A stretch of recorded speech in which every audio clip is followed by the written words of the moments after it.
Hello, everyone. This is Alex Ott, founder of Hustlecraft, and I am honored and delighted to be talking to Erwin Hines today. I met Erwin, I'm going to go ahead and say 3 years ago when I first moved back to San Diego from Chicago, and I was on my quest to find the most creative people in San Diego.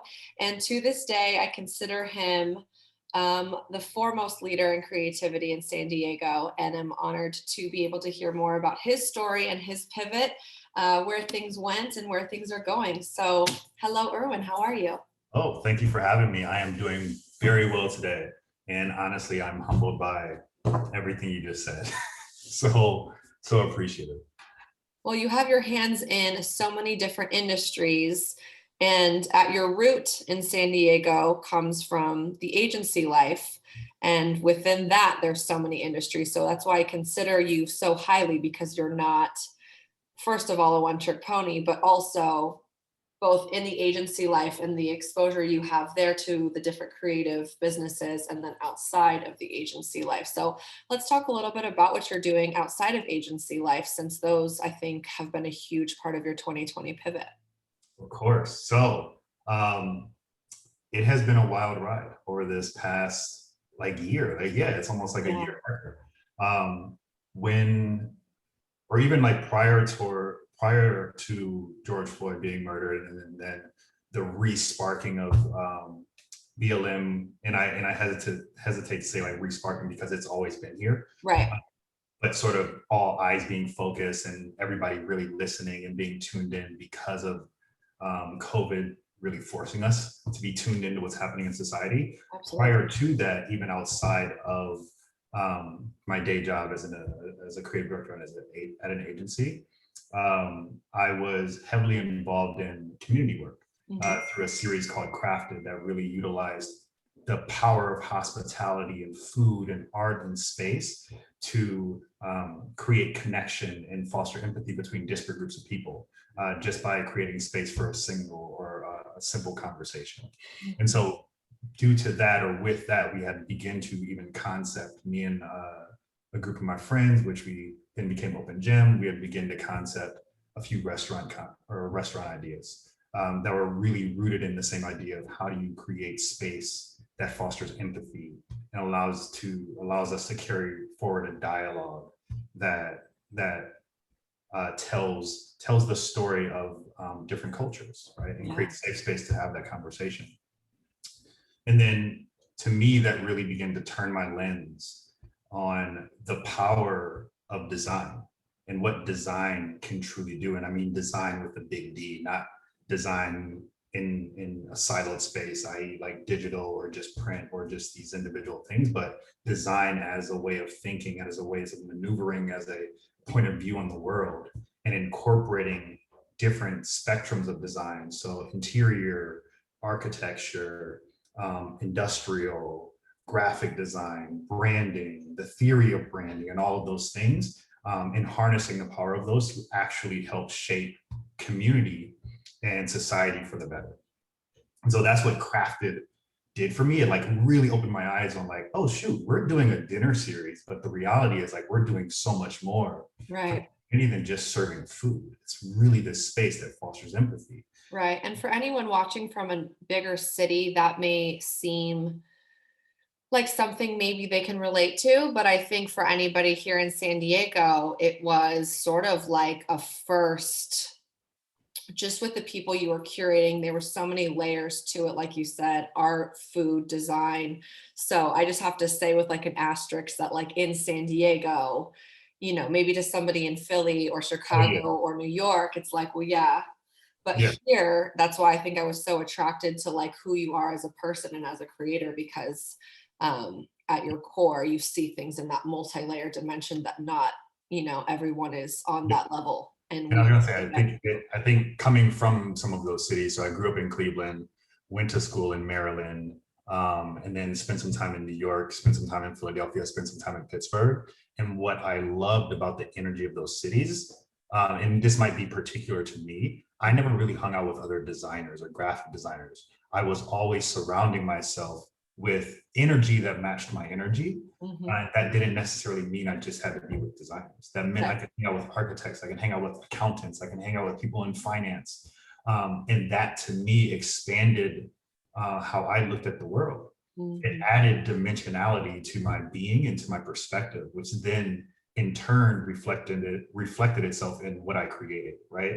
And so for me, I think I always viewed, and this is like a new sort of crystallization, I've always viewed what we do as designers or creators, that's just the expression, or that's the gift we've been given. But Absolutely. the real role is the research part, the understanding part, the empathy part. And then we just happen to express it through design. Somebody else might express it through their physicality if they're an actor, right? Like they spend a year studying a role, getting into it, embodying it, embedding it into their being, and then they just naturally express it through their acting. And the best method to do that. And to me, design or any field is really the same if you're really true and really passionate about your field. And so all of these things begin to crystallize through the series of Crafted, and even begin to tie back to what I saw growing up with my parents, who built affordable housing on the borders of the inner city and the suburbs to help foster empathy between these two groups of people and create access and opportunity. And so there was just like this moment where I was like, oh my gosh, like what I'm doing now is rooted in what I saw when I was a kid and what my parents put me in, as far as like these different nonprofit groups when I was a kid. I hated it when I was growing up. Of course, like I wanted my weekends, I wanted my evenings, I wanted my summers, but my parents were diligent and made sure that I was heavily involved in a lot of these community organizations to make sure that I recognized that what I had growing up was a privilege, and that I needed to be somebody who cared for my community, and making sure that I'm giving back everything that I have, and making sure that whatever privilege I can then act as a Trojan horse in these spaces that I've been privileged to be in, and actually help uplift and open the door, even build tables, build buildings, like metaphorical buildings, Sure. to invite my community in so they can all have the same amount of access. And then through that, my why began to manifest or form. And I was like, oh, I exist to put empathy into the world and create Yeah. space and opportunity for empathy. Like I'm just a space creator, And design. you have so Yeah. many outlets that you're able to do that for, which is Oh to yeah. me, and you do it, I mean, I think that it's one thing to have the gift or the privilege and the gift of being a great designer, or being able to think critically the way that you do. And you can think about the ways that empathy is infused in so much of the work that you do, but then you actually do it. Mhm. And so it becomes, so to some people, almost like a burden, right? Sometimes talent is a burden, as privileged as Oh that yeah. sounds, but at the same time you've sort of taken it on. And what I think is so beautiful is that you've made San Diego, to me, feel so much more alive, and so much more like a breathing vessel. I think it's a sleepy town, and I think there's creatives in this town, whether they're from here or not. And I think that each side of that, the ones from here and the ones not, function very differently, but they're both needed. Like, I love that you aren't from here and you feel the way that you feel about this town, and have developed the things that you have developed to date, let alone what you, I think, are doing moving forward, in a way that gives so much more value to San Diego as a sort of like, I can only think of it as like a breathing vessel, and I think it's a sleepy place that has somehow, over the last few years, but specifically over the last year, and specifically with a lot of the work that you and your friends are doing, allowed it to open and blossom and breathe in a way I've never seen it do Yeah. before. Honestly, um, I 100% agree. The only piece I would like add is that I feel like we were just conduits or windows that expose what was already happening in San Diego. Mhm. And I think that's how we've always looked at it. Whereas like we looked at Crafted as a footnote in the larger development of San Diego. Yeah. Whereas we would see like some of the other groups that were really active in creating events and like moments and movements in San Diego as the real movers and shakers. And Yeah. all we wanted to do was connect these different people so that they could see that there's actually things going on. Yeah. Like some of the best choreographers in the world live in San Diego. They do choreography for Justin Bieber. They have a Broadway show. and they live in San Diego. Yeah. But there's like designers or architects that had no idea that this talent lived here. So that when they would look at their siloed space or their siloed industry, they would be like, oh, there's no creative here. I need to go to LA. I need to go to this place or this place or this place. But if you just open the door a little bit, you begin to see the amount of creative talent and creative like power here in San Diego. Even like a lot of the major artists or a lot of the artists that are starting to come out as far as musically that are like seemingly from LA, i.e. like Joyce Rice, all of these people are from San Diego. And so it's just, there's so much creativity here. It's just, there needed to be this opportunity to connect them in a space where they can actually have conversation that didn't feel like networking as well.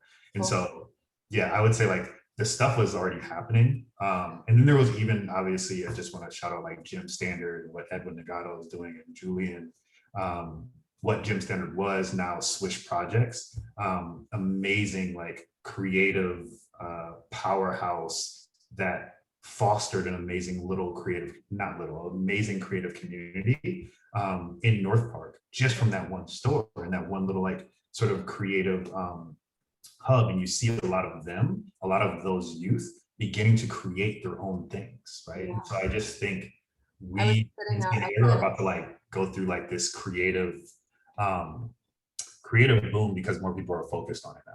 Yes.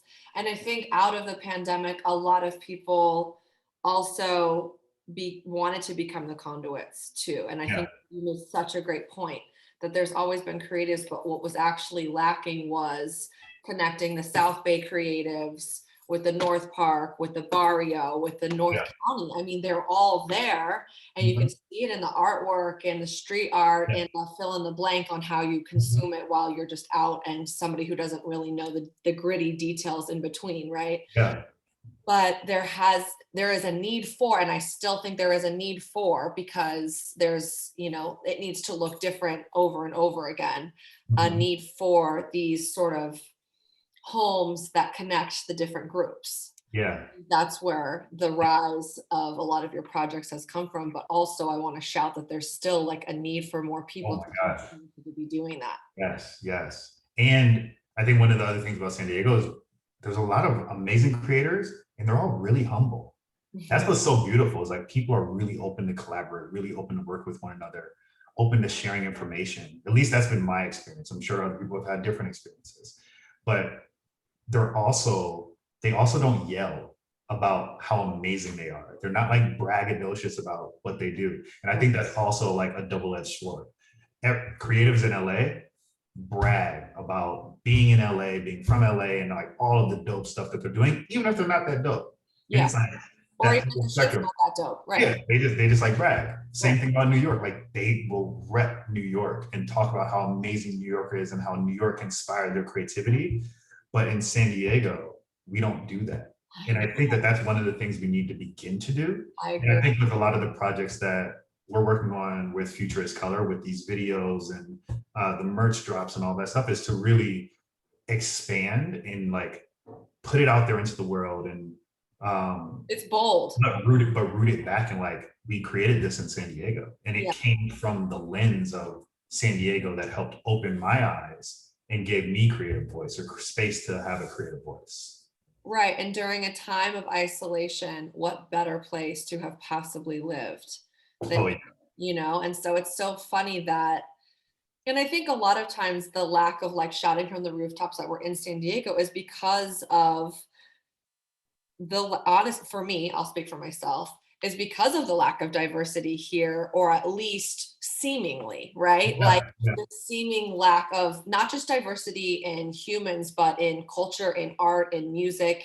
You may have, your old man jazz bands or whatever that play at, I'm not going to even start naming names, but then you got to dig deeper, and there's this like, and it's not even an underbelly. It's like, it's right there. Yeah. I know, but it's because of the humility of these people that there's people like you and other people that I see that are going like, let's put this on display, and let's do it in a way that is so beautiful. I mean, the video that you released, just even like a snippet, it was so impactful and so beautiful. So let's talk about Future is Color and how that came about. Awesome.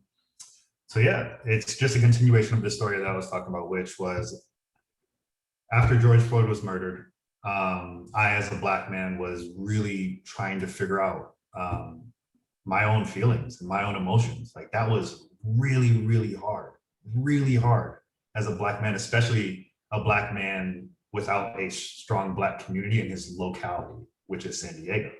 Mhm. And if I was like in Cleveland, my whole family is there, I would have that rooting. So it was me here really trying to understand and figure it out, and having all of the emotions of all of my ancestors, everything I've learned sort of like rush at me at one time. And then as a creator, so that's me in my personal life, then me as a creative director, still having to show up in client meetings, present, and be happy and be joyful, and like still communicate with like as if I wasn't in pain. And so I think it was like these sort of like two things that then prompted the creation of like the first shirt. And part of like the role as a creative director in the advertising world, you do feel a lot of like advertising feed off of the culture of Blackness and feed off of the coolness of Blackness. And then I, as somebody who was sitting as a creative director, giving people that energy and giving people what I know in my life experience and feeding that all into my work, I felt, and this isn't necessarily true, but for me, there was like this moment, I was like, oh my gosh, I'm appropriating my own culture and then giving it away so that people can then embody that culture, but still not really be that culture. And so that's where the first shirt came from, which was you can't love the culture and not support the people, right? And that was before everybody started like posting all of the Black squares and really like focusing and having their eyes turned to what was happening. And so Future is Color, although it wasn't called Future is Color at the time, it was just shirts released under Erwin Hines, just like me releasing I things, remember there's art every pieces. post. I Yeah. remember it. It was Yeah, great. so it's like that to me was just like these art pieces. Since I'm not necessarily the best painter, I wouldn't want to paint and then try and put that out there. I've tried many times and they all suck.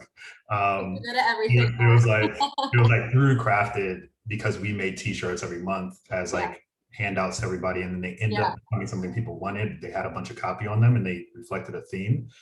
T-shirts then to me became this like accessible pathway and accessible art form, because when they're not super expensive, everybody can purchase it and then everybody can wear it and see it. Therefore, it's also really this subversive piece of art, because even if you're not speaking and you don't really want to speak or you don't feel confident enough to speak, you can be speaking with what you have on. So like the Free the World Online artwork, which can sit in your house. Exactly. It's like the Free the World from Supremacy, anywhere you wear that, probably going to start some conversations or create space for conversation, right? And even just thought. I mean, even if somebody thinks differently about it because they saw a shirt and they don't even say a word, that's the part that was like, And so when I put the shirt up, I actually was not expecting to sell any. I was going to print 25 because that's the minimum order count. And then I was just going to hand them out and just say like, here's some shirts to my homies and my friends. This was like my act of protest and I'm going to wear it if I go out. I posted it, people started like talking about it and wanting it. So then I put it up for sale. I thought maybe I'll make like $700, and that's where I was like, oh, I'll donate all of the proceeds. Then it ended up like taking off and then making 20K in the first week. And then I kept it up, and then some other people shared it. It kept getting shared. Then it made like 40K, and then it kept going. And then the second release, we actually made 80K. Then the third release, we made 200K. And that's just like, we just did weekend drops. So from Friday till Monday, that's the only time it was up, once a month. And then 100% of that would then go back to 100% of the profit, because we still had to pay for actual merchandise. We had to pay for shipping. I also wanted to support some local artists who had lost their jobs. So then we hired them to actually pack and help ship. And so then we actually donated, I think so far we've donated around 200K to different organizations, one being the ACLU, another one is Know Your Rights Camp, BLM LA. We also donated to the African American modern art museum here in San Diego. And so we were just making sure we were kind of covering our bases, or I was covering my bases, because it's not like I had to ask anybody, which was Right. it was just me donating to where I deeply done research, communicated with the different people who were in charge. And then I've also now become a part of those organizations, which I didn't know would happen necessarily, but I think because I donated 10K a piece all at once, they're like, you're now part of the organization, which is great, because then it's like I can actually be involved in where that money is going. Right. So It's I'm not also even a board. one-time thing. So Yeah. what started as the processing of an event that impacted you, that you felt backwards through generational trauma and through, you know, your family, and then you didn't have them here. So there was this isolation. Yeah. And then as a creative, having to show up to meetings and like how you described, the creation of what you made seemed so simple at the time, right? You weren't expecting much, but the feedback that you got is reflective of the feelings you had in the past and the pain that you took on and the experience and the process. All of that time and energy, it reflected back forward. So it's incredible to look at the energetic movement of this one project that seems like it's just a shirt, but impacted people. And it didn't just impact the people that were supporting you and reposting and purchasing and wearing and seeing and thinking and speaking, but then you got to actually give the money to organizations that are impacting. And that to me, it's almost like whatever went forward for you with that project was 10,000 times more impactful than almost even the impact you felt, which I could never speak to the impact you felt. But all I'm saying is I'm acknowledging what happened forward from that moment. Oh yeah. And it's just so incredible. I'm so proud of you and happy to see how, and it's not over, and it keeps going, and it's just, I think that's been the most exciting part of it. There has been moments within this where it was like I realized I wasn't really processing the trauma, which then kind of opened up some other conversations around mental health within communities of color. But for me, what's been beautiful is now Future is Color as a brand becomes an outlet to have those conversations, and then to work with different organizations to actually support real change and not just create the space or create interest around it, but actually create interest, create opportunity to actually have conversation, and then also use whatever we make from that stuff to then be active in the actual services. And so that to me is what's been really exciting. And then there was like probably one of the most exciting moments over the past year when I was just releasing the shirts before I had the brand Future is Color, was when a student reached out to me and said, we're using your shirts in class to learn about history of protests and the Black Panther movement. And I was like, that's crazy. That's crazy. And then some of the first shirts were actually archived with a museum in New York and then also at UCLA.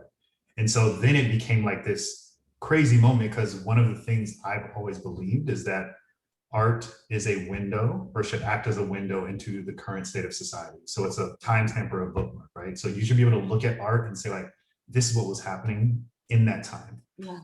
And so to be a part of that now is still mind-blowing. And it was the painting.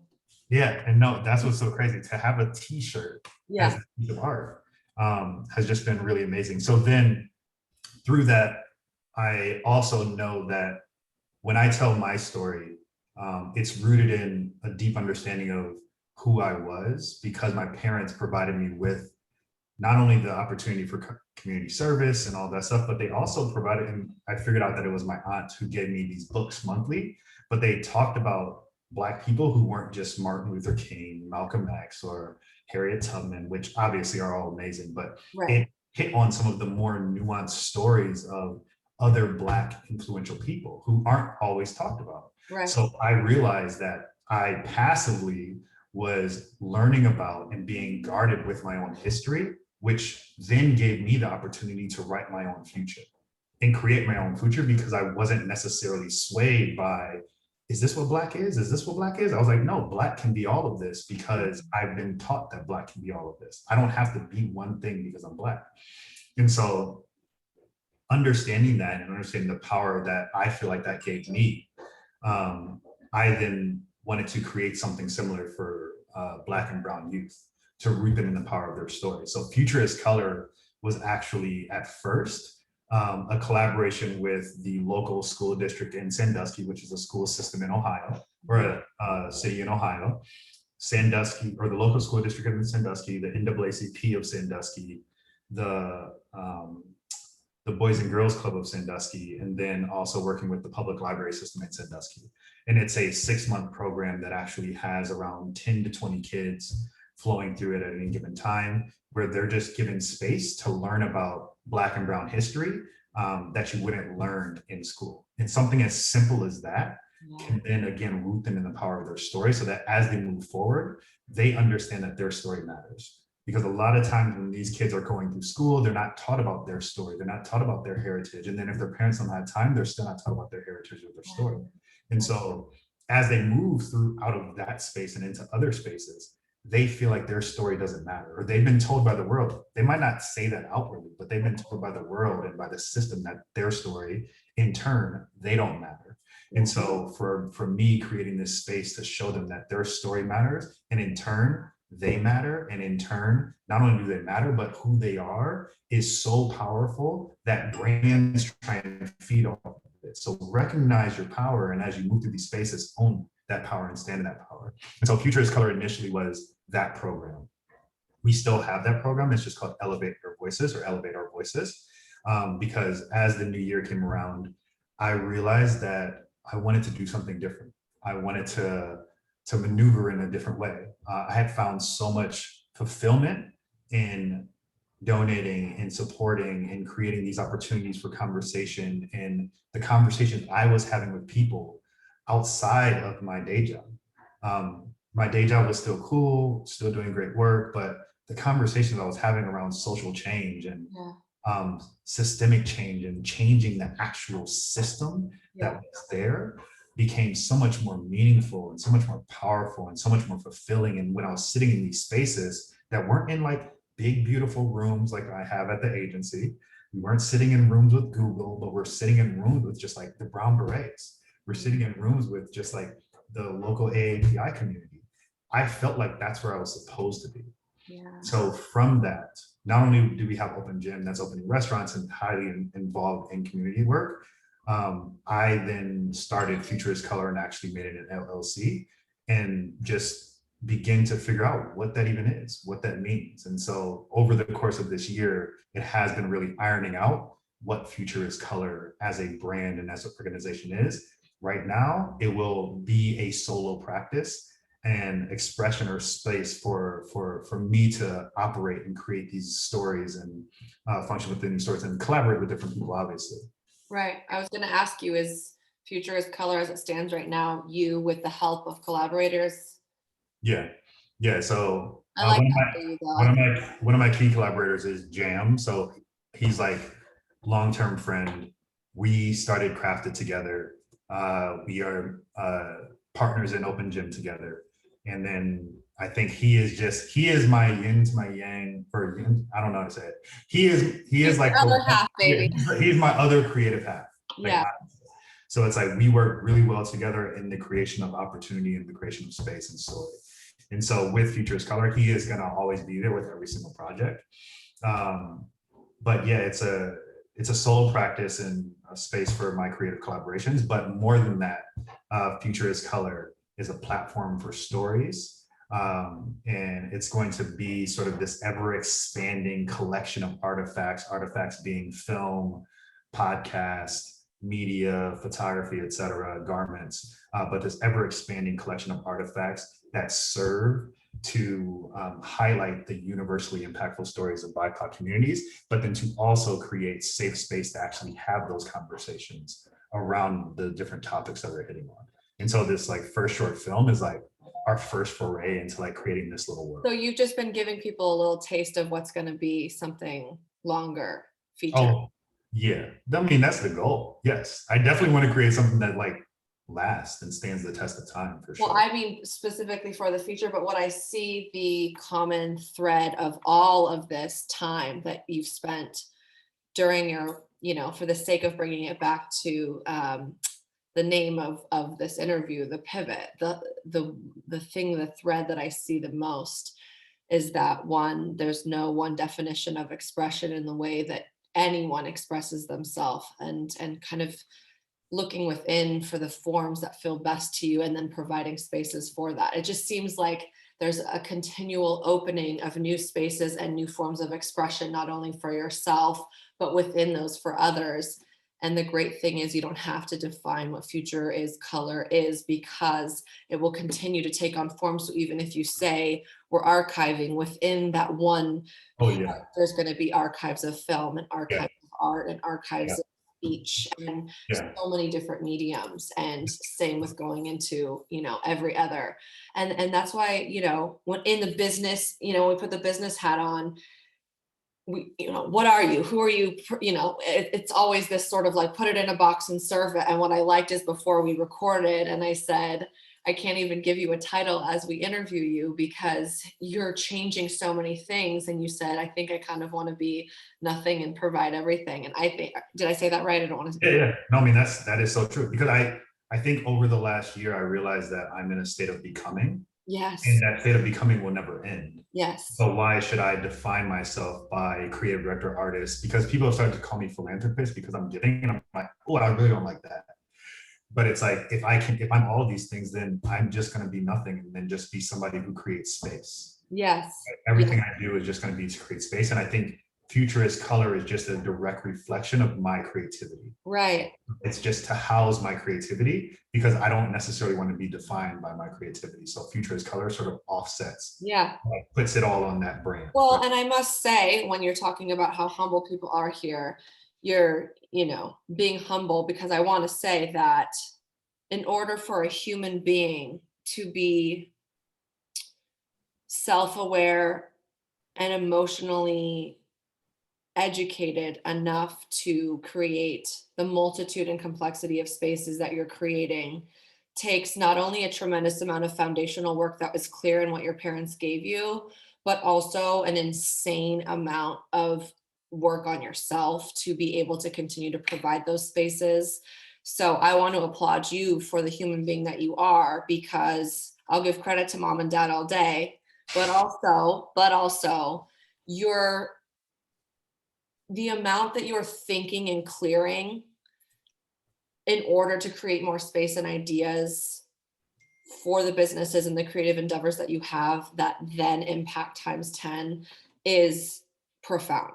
It really is. So if somebody hasn't told you that already, I want to say it for the record, that the amount of work alone that you have to do on yourself on a daily basis, not just getting out of bed and getting through the day, which is sometimes just the bare minimum that people can handle, but to create space that gives to others and allow them to create within that space, and then to have that get out into the world. I mean, those 4 steps alone are what people spend their whole lives trying to do. And here you are at such a young age doing that on like a complex, deep, multi-layered level. And that's, to me, like kind of makes me want to cry, but like is just so incredible.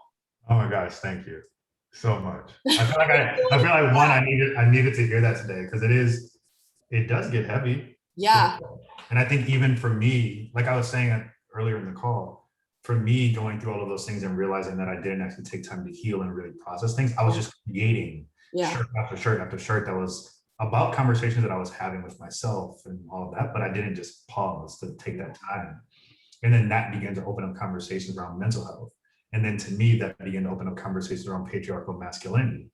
That then began to open up all of these other conversations on the multidimensionality of a BIPOC individual. Yeah. And so what becomes really exciting about this next step is I now have the time to really deeply explore all of these things through reading, through self-study, through whatever means, and then to create expressions of that. So there's time to process, there's time to heal, then there's time to push out and create. And that's like what I'm looking to over and over. Yeah. That's what I'm looking to do. And then each one of those creation pieces should be, or ideally is, on top of being like donation, on top of being like an entry point to a conversation, should provide space and opportunity for the collaborators to express themselves to their fullest. So even like with the next thing that we're going to be recording, so the first episode that we're going to be releasing on May 7th is really focused on Black joy, but Black joy in the way that owning and being your full self as a Black person or a BIPOC person in a world, in a space that wasn't really designed for you. So really it's about self-love. And so that's where I began to connect it with a lot of the readings that I was doing around bell hooks and Audre Lorde. And that bell hooks quote specifically hit me very hard, where it was like, self-love cannot flourish in isolation. And I read that after we had concepted the video, and I was like, that's it. That's what we're trying to say. It's like, you can't find that joy. You can't feel fully yourself by yourself. You need to find your community to offer you that support so that you can understand who you are in relation to somebody who is similar or whatever, but it provides you this firm foundation and this firm backing. And then further than that, it was really also me losing my grandma at the beginning of the year. And it wasn't that made me realize it, but there was that moment that really helped me see the power of the feminine energy and what the feminine energy is to this world, which is one, the birthplace of this world, also the wrapping and the foundation of all community and all good. And so quite literally, when you look at a lot of the organizations that popped up during BLM or AAPI, they're mostly ran by like young women. And that's not like it's not like, I don't even know what I was trying to say. But it's no surprise. Yeah, it's no surprise. Yeah. But it was just like, I wanted to honor my grandmas, or both my grandmas who I grew up with, and my mom, and all of the women in my life. And so Futurist Color is also a love letter to the feminine energy and the masculine energy that I've been provided with and balanced with, right? And also everything that I've been learning about the role of patriarchal masculinity and limiting my access to my emotions, as well as just the access of most people to their emotions, because patriarchal masculinity, like systemic racism, can affect both men and women, right? Systemic racism can mentally affect Black people and how we view ourselves, and can limit how we grow if we internalize systemic racism. In the same way, patriarchal masculinity can like infect everybody's brain and begin to shape how we act and how we function. And if you tell your kid to be the man of the house versus just exist who you are. And so a lot of these things became the foundation of what we want to explore with these first 3 videos, right? First, it's about self-love, finding yourself, finding your community. Once you have that, then you can actually begin to really do the internal work. Without self-love, you can't really do the internal work. You have to have that and be confident in who you are, at least in this world, to really begin to confidently do the internal work. But as a man, and specifically as like a Black man, you're constantly told you have to be strong and all this stuff. So it's a fight to do that internal work. Well, and finding the feminine in the work and having that sort of be like, dare I say, the bow on top that kind of wraps it all together. And quite literally in these groups, the women that are running it, like you said, it's no surprise, is also what I have been quietly craving for San Diego's creative community, is for the lovely and incredible gentlemen who are absolutely sort of like the kings of creativity in this town to then dive deeper into that feminine energy. And to be honest, it's not like I'm talking to them all day, every day. So I can only speak to my conversation with you, but can I just say how fucking refreshing it is to hear you wanting to dive into that and feel that? And that's not to say that, you know, my whole point is just that I think it's been something that's just from a creative standpoint, not from a BIPOC standpoint. It's been, in my eyes, when I come from creative town like Chicago, I see so many different kinds of people coming together. And here it's the dudes, you know, I mean, don't get me wrong, there are so many creative women, but the one challenge that I've faced is just wanting to kind of get in, like, where the girls at in the crew, like, you know. And there's been things that have come up in the past year or two that have sort of broken down certain groups that we look to for, you know, creative and historical inspiration. That's been a huge bummer. But I just want to say that I appreciate, but also want to call out that the inclusion of women and the acknowledgement of women and is necessary in a town that I think also has a lot of work to do on that patriarchal lens, because in other cities I didn't even think twice, because it was, to be frank, trans and girls and boys and different colors and so different that you didn't even go, oh, that person's that, you didn't even think about it. And here it's kind of like, okay, we still got a little work to do. There's Oh, a big yeah. club, Oh, yeah. And I even think, even outside of this city, it's like when we saw the BLM movement, right? We saw all Blacks supporting Black men. But then when it was Black trans or Black women, you saw sort of the support die, or you saw Black men beating up Black trans. And so that to me was this moment of like, what the fuck? Sorry, I don't know if we can curse, but I have the filthiest mouth. but I think everything comes out of these like little tensions that I feel. And then for me, all of these are expressions of that tension. And I never really felt, one, I stupidly thought that wasn't like, I had no toxic masculine traits or whatever. But then I listened to the Bell Hooks book and I'm like, oh shoot, okay, we all do. Wait, what did you listen to? Huh? You said you listened to what? Oh, the Bell Hooks book. Oh yeah.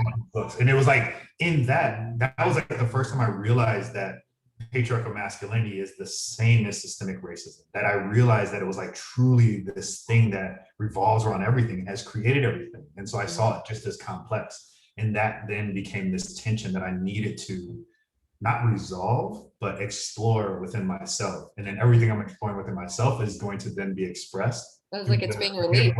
Of Future is Color. So that is my way of like exploring it, healing, researching. Yeah, you're identifying it. Exactly. And that then rooted me back in like why I first fell in love with design in the first place was that design made me fall in love with education because it gave me an outlet for the things I was learning. And then it acted as a pathway to research or understand what was happening in the world. Right. So now it's like I can truly Future is Color to do that as a outlet for cultural research and cultural exploration, specifically from the Black lens, because I'm Black. Yeah. And, you're a student of life, and that's the beauty of everything that you've done up until this point. So with that being said, because we need to wrap up, I want to just shout the major announcements, which is you're putting okay, I'll start with one. Weapon Ramen. Oh yes, Weapon Ramen. We got to say the names of all the other things because we quickly went like over it, but I mean so Weapon Ramen we just launched. So I have Future is Color, and then I'm also a partner in a group called Open Gym, which is officially a nonprofit. The nonprofit itself focuses on food insecurity within San Diego, but then we also have physical restaurants that are going to act as, again, conduits for conversation and empathy. The group is focused on a lot of Filipino concepts because the entire group is Filipino and I'm part Filipino. And so for me, that was also a way to explore that side of my family or that side of my heritage. But our first concept was going to be white rice, which is a rice bowl concept and sort of an exploration of nostalgic experiences growing up Filipino. That's going to be launching in Liberty Station next month. And then we actually just launched Weapon Ramen in Liberty Station as well, which is an exploration of sort of like the wonder of anime and that culture, and also rooted in the nostalgia of sort of like coming of age. Yeah, that's beautiful. And then last but not least. Yes, last but not least. So after 9+ years working at Basic, again, still an amazing agency, joined when we were only 5 people in an office in Solana Beach, saw us go from making like key art, branding, and all this stuff to working on some of the largest, most award-winning e-commerce sites in the world, or digital experience and digital platforms, or brand platforms for Google, Apple, Wilson, Coach. After 9 years, I am leaving my post as creative director at Basic and just diving into where the universe and the energy of the universe is leading. The flow is leading me into Future is Color and Open Gym, which are highly focused on community work and expanding the narratives and really opening the aperture on the more nuanced narratives of BIPOC individuals. And so for me and this series and Hustlecraft in general, what I want people to see, if they haven't seen so much already and learned so much, is that leaving what is considered, you know, it's the top agency in San Diego because your spirit and soul found new purpose throughout this time that was so profound that it literally called you to step away, is something I want people to know and see. And with it being in the last, you know, few minutes of this interview, it was really what this interview was all about. Yes. But I would say like everything I said is in leaving basic, there was also this realization that everything we do is just adding to that state of becoming. Yeah. So I wouldn't trade the time in basic for anything because it allowed me to gain all of the skill sets, the knowledge, and everything that I gained at basic to then answer that calling when I actually felt the tension. And so I've even been having a lot of conversations with younger artists or people who are thinking about leaving. And it is to say, like, take everything you learned and utilize this time. And then when you feel that tension, now you can answer it properly because you've been given the tools necessary to truly answer that cultural tension. Because before this, I didn't really feel that tension. Yeah. Right? I was just like happy making stuff and like learning how to design, learning how to manage projects, learning how to manage teams. And if I didn't have any of that, I wouldn't be able to confidently answer this call, answer this tension. And so to me, it's like pick up everything, learn everything. And if you're familiar with the cartoon Avatar, you're sort of going through this world, picking up skill sets. You're not fully formed yet. And your power is your story and who you are. You don't have to be defined by that role that you're trying to get, but just be defined by who you can become at the end of this, which is something that the world needs. It needs us to stand in the power of our story because this world needs more diverse stories to be told by the people who are actually living those stories. Yes. What a beautiful human you are. Thank you so much for your time and for sharing your story with me. And I'm going to just put myself out there and say that I hope that you will speak with me live in person when we do Hustlecraft back live, because you're just a phenomenal interview, an incredible person, and a complex creative that can inspire many. So thank you. Yes, thank you so much. And yes, I'll totally do that. Put you on the spot, baby. Yeah, it'd be awkward. I was like, no. Sorry, girl. You have a beautiful day, and thank you so much. Thank you.